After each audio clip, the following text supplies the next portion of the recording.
Bankacherla project 1980లో ఇచ్చిన Godavari water disputes tribunal ఒక తీర్పుకి వ్యతిరేకము, అదేవిధంగా ఏపీ రీఆర్గనైజేషన్ యాక్ట్కి వ్యతిరేకము.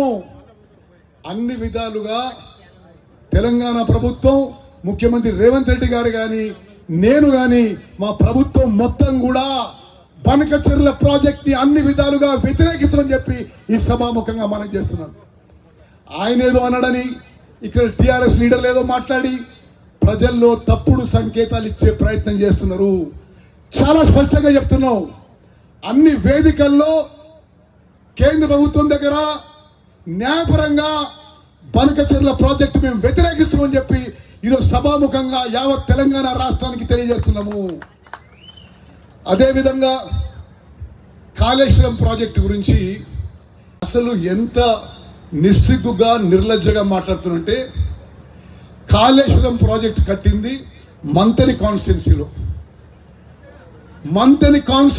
1 ఎకరాకి నీళ్లు ఇవ్వలేదు.